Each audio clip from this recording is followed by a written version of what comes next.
Okay, so let's see if I can get the date. I think it's April 8th, 2020.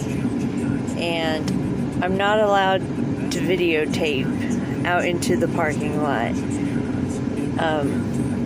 We're at Hy-Vee, and the reason why I'm not allowed to film out into the parking lot is because last time I did it, I pissed some people off.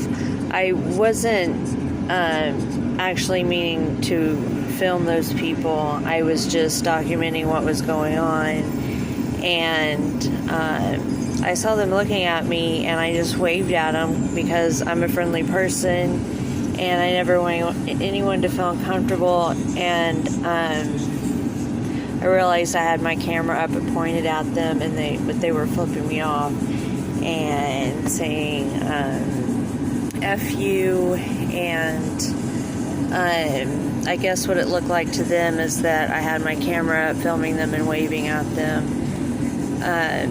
It was not my intention. So, and before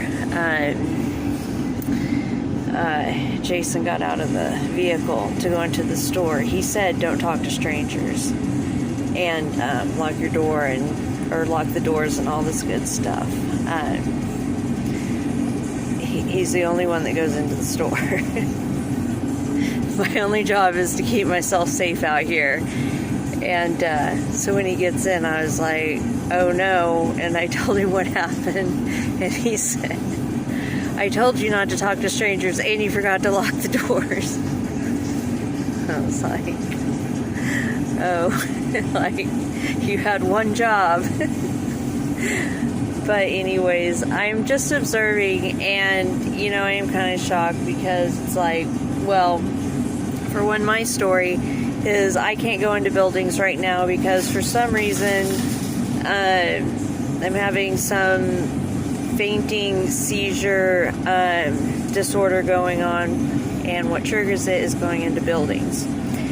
And I have had some sort of weird thing go on with my brain for 7 years. If I go into buildings, my brain scrambles and causes all kinds of symptoms in my head. But apparently it's gotten worse to the point of having like seizure-like activity from the industrial sounds and lights and things for some reason. And so I just cannot go into buildings. And this started in February, and it's put me in a wheelchair just so that I don't get hurt, because even in the place where we're staying is causing it too. So even before the quarantine and the lockdown, I had to stay seated in the place where we're staying, and so I can't go into buildings anyway. So anyways, this is a very long video, but I haven't really gotten to talk to anyone because I can't. I'm socially isolated. But my observation is like you have couples going into stores and you don't have to. And I saw a couple with a baby, and it's like, don't judge people's situations. It's like, I can because I'm a mom and I'm a wife. And so I don't think it's judging. I think it's like, it's not necessary. Even if you don't believe it's real, why wouldn't people be erring on the side of caution when it comes to their loved ones? You know, like,